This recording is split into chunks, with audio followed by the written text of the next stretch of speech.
আসিতেছে আগামীকাল ভোর সকালে হাট গোপালপুর গোশ চান্দিনা ঘরে বিশাল বড় মোটা তাজা আড়ে মোষ জবাই করা হবে। তাই যে সকল ক্রেতা ভাই ও বন্ধুরা মহিষের গোশ কিনতে চান তাহলে আর দেরি না করে আগামীকাল সকাল সকাল চলে আসুন হাট গোপালপুর চান্দিনা ঘরে। একেবারে লকলকেই থকথকেই তর তাজা মহিষ, ভাজে ভাজে গোশ আর ভাজে ভাজে চর্বি। এই এমনি করে মধ্যে মাঝে একটু ভঙ্গি না দিয়ে গান।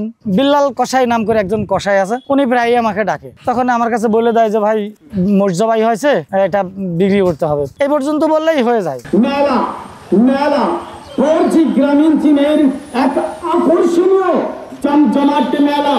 এটা শুধু মাত্র সেই পরম করুণাময় সৃষ্টিকর্তার রহমত যে একজনের রুটি রুজির জন্য যেটা করলে তার রুটি রুজির ব্যবস্থা হয়ে যাবে। এটা প্রচারেই প্রচারের জন্য বিভিন্ন জায়গা থেকে আমার কল করে, আমি এটাই পেশা হিসাবে নিচ্ছি আর কি। প্রথমে মনে করেন গ্রাম থেকে কিছু কিছু লোক বলতো যে ভাই তোমার মাইক আছে একটু বলো তো। এখন বলতে বলতে অনেকেরই ভালো লাগছে, এই জন্য এখন আমার এই ডাকে এলাকার লোকে। এখন তো আর এটা নাই, সাধারণত এটা নাই, এখন শুধুমাত্র আমাকেই ডাকে। মনে করেন যে ভ্যান মাইক বলাটা একই জায়গা থেকে হয়ে যায়, এই জন্য আমাকে ডাকে। থেকে এমনি মাইক ছিল ওই টুকিটাকি গ্রামগঞ্জে বিয়ে অনুষ্ঠান মুসলমানি এগুলো বাজাতাম। এখন এই বলতে বলতে অনেকের কাছেই ভালো লাগছে, তাই আর কি মোটামুটি আমার ফোন দিয়ে ডাকে নাই। এই ব্যাপারটা একেবারে সম্পূর্ণই আল্লাহ পাকের রহমত থেকে আর কি। আমি কারোর কাছে আমার কোনো উস্তাদ নাই, আমার কোনো শিক্ষক নাই, শুধুমাত্র আল্লাহ পদার্থ। পোল্ট্রি মুরগি একজনের বিক্রি করবে মাইকিং করে, তখন ওই আমাকে বলার পরে আমি এসে বললাম। বলার ভঙ্গি না দেখে অনেকেই মোটামুটি তখন থেকেই আর কি আস্তে আস্তে প্রচারটা হয় আর কি।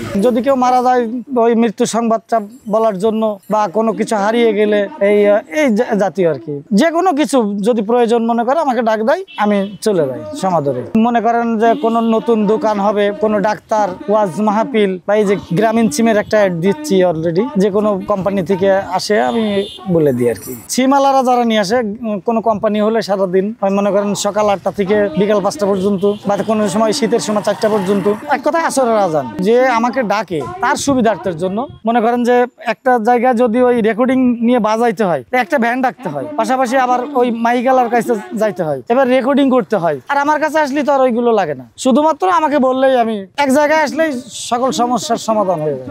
এটা যখন যেটা মানে ইচ্ছা, মানে যখন যেটা নিয়ে চলি তখন সেটার পরে হয়ে যায়। এটা চিন্তা করার মতো সময় আমার নাই, বা আমি করিও না কখনো। তবে যদি কখনোই এমন কোনো সুযোগ কোথাও পাই, আমি আশা করি আমার মনের দিক থেকে, আমার মনের যে বল শক্তি, আমি যে কোনো জিনিস নতুন নতুন কিছু দিতে পারি। প্রথম বলতে যাচ্ছি যে কোনো একটা জিনিস, যে কোনো জিনিস বলতে যাচ্ছি, হয়তো প্রথম একটু বাধে, পরে অবশ্য মানে ওই বলতে বলতে 2-1বার বলার পরে মোটামুটি রেকর্ডিং এর মতোই চলে। মনে করেন আপনি ইচ্ছা করলেই তো এই যে একজন ড্রাইভার যাচ্ছে, ওনার কাছে বললে তো আর উনি বলতে পারবে না, উনি সর্বোচ্চ ভ্যানটাই চালাইতে পারবে, উনি ভ্যানটাই চালাবে, ওনার কাজ শেষ। একজন মাইকেলা ও মাইক নিয়ে ওর থাকতে হবে, তাহলে 2জন, একজন প্রচার করে দিচ্ছে, রেকর্ডিং করে ছাড়ছে, গড়ে 3টা জায়গায় টাকা দিতে হয়, আমার কাছে এক জায়গায় দিলেই শেষ। বেশ কিছুদিন একটা জিনিস বন্ধ করেছি, নাচা গানাটা, বয়স হয়ে গেছে তো, বয়সের সাথে একটু। তবে তারপরেও আমি মনে করি, এখনো মনে করি যে তরুণ 16 বছর বা 18 বছর বয়সের যদি কেউ আমার সামনে নৃত্য করে, ডান্স করে, আমার ভালো লাগে না, আমার মনে হয় জন্য লাভ দিয়ে যাই আমি শুরু করি, এরকম মনে হয়। এবং করিও অনেক সময়, অনেকটা বিনোদন, যে কোনো কাজে ভালো লাগে। হ্যাঁ, বিনোদন দিতেই ভালো লাগে। কুমোরে বানিয়া বন্ধুরে একটু গোশ কিনিয়া দে, সিটা রুটি দিয়া ভুনা করে খামু, তাড়াতাড়ি আনিয়া দে। মানে শুধু মজা দেওয়ার জন্য। চলতির সকল দর্শকদের জানাই ঈদ মুবারক, ঈদ মুবারক, ঈদ মুবারক। যে যেখানেই থাকুন ভালো থাকুন, সুস্থ থাকুন, চলতির সঙ্গেই থাকুন।